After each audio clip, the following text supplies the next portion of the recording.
Probably the best place to start with looking at the 1590s is to look at the change in personnel, the people around Elizabeth. One of the remarkable things about this period is the extent to which Elizabeth lost many of her most important and central councillors. The Earl of Leicester died in 1588. In 1589, Sir Walter Mildmay died. He's perhaps less famous than others, but had been a long-serving councillor. In 1590, Sir Francis Walsingham, Sir James Crofts, and Leicester's elder brother, the Earl of Warwick, all died. And in fact, the only really significant person still going is William Cecil Lord Burghley, who doesn't die until 1598. Elizabeth is also very reluctant to replace these old trusted councillors. And so there are really only two new people on the council and at the kind of centre of things. And they are Sir Robert Cecil, who is Burghley's second son, and Robert Devereux, 2nd Earl of Essex, who is Leicester's stepson. Now, the arrival of Cecil and Essex onto the scene has been argued to have been very divisive, and it's argued that the 1590s is also very distinct from the rest of Elizabeth's reign for being a period of factionalism, factionalism between Cecil and Essex. Now, this argument goes back a long way. It actually started with a very famous Elizabethan historian based in Britain, Sir John Neal, and also an American historian, Conyers Reed. Now, they worked at the beginning of the 20th century, and independently, they both argued that Elizabeth's reign as a whole was a period of factionalism. They argued that, in particular, in the first few decades of the reign, this factionalism was largely between Burghley and Leicester, and then in the 1590s, it was replicated by their political heirs, Sir Robert Cecil and the Earl of Essex. They argued that the reasons for this factionalism were different. Neal argued it was over patronage, over the distribution of offices, grants, wardships, land, annuities. And Reed argued it was over policy. There was Leicester and Essex on one side who wanted a very sort of hawkish, very attacking foreign policy, really supporting Protestants abroad and attacking Spain, against Burghley and Cecil, who are far more cautious.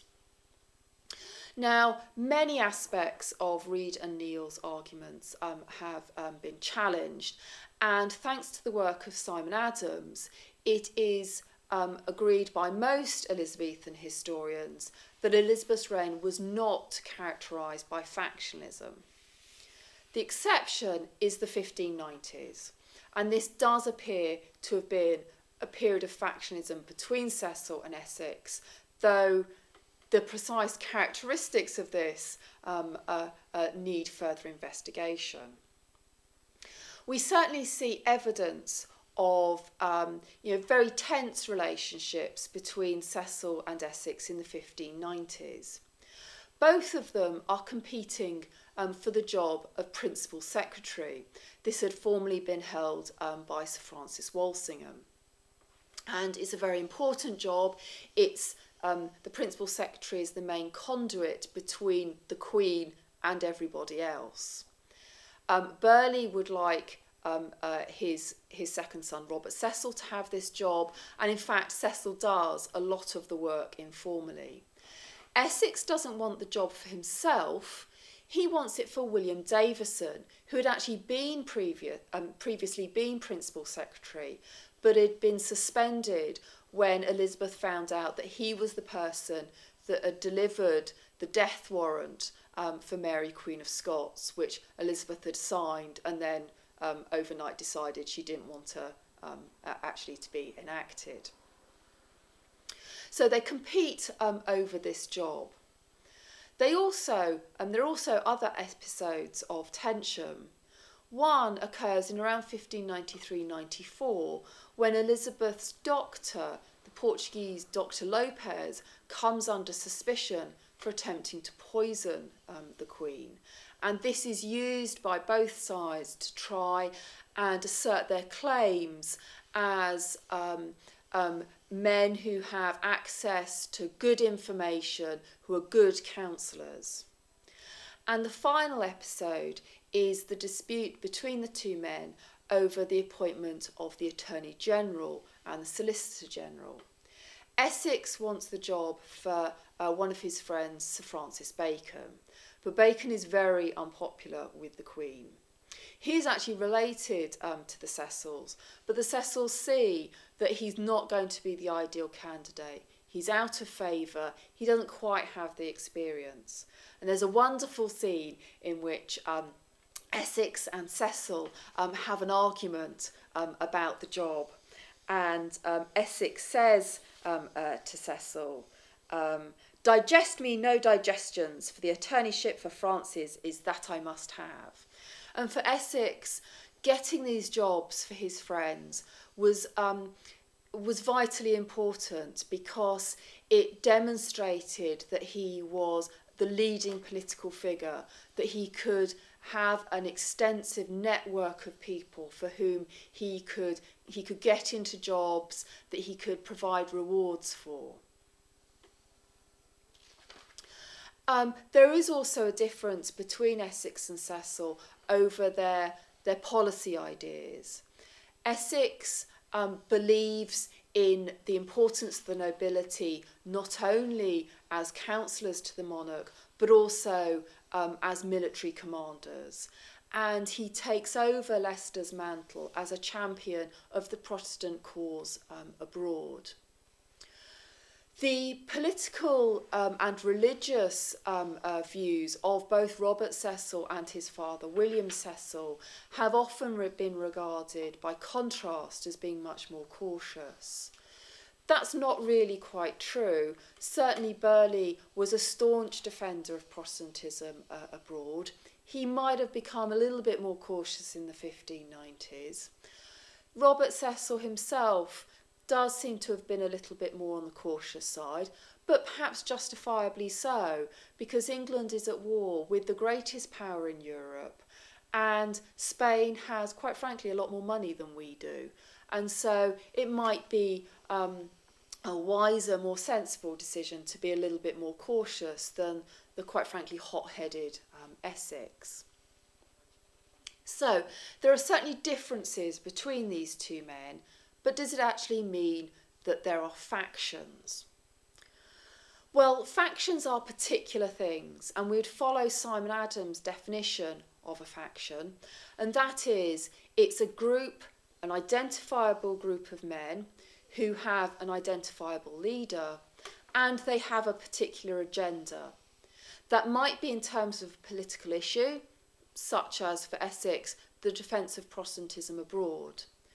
Or it might be to gain particular patronage, or, as we see under Henry VIII, to get rid of another important person.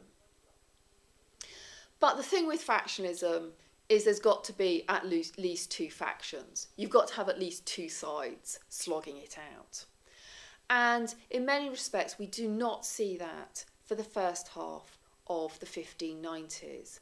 There are certainly differences of opinion, there are certainly tensions, but there are not two identifiable factions, Essex on one side and Cecil on the other.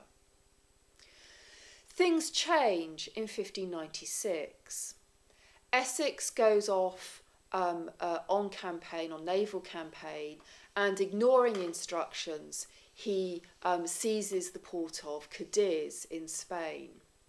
Elizabeth is not very happy, and so to get him back, she decides to appoint Cecil as principal secretary, even though she'd promised Essex that she would not make any appointment when he was away. She decided, You've not done what I said I told you to do, so I'm not going to do what I promised. And so Cecil becomes principal secretary. This is a real blow to Essex. Nevertheless, they retain what we call a modus vivendi, a kind of a working relationship. At one point, there is a distribution of patronage between Essex, Cecil and Sir Walter Raleigh. They all decide what kind of things they want, and they all decide to support each other in those attempts to get them. But Essex is not happy, and I have to say, I feel that he is a very paranoid person, and stakes his whole reputation on getting jobs, on being the most important person. And so we see after this, in 1598, he starts to gather people around him and make sure they are his supporters and not supporters of Cecil.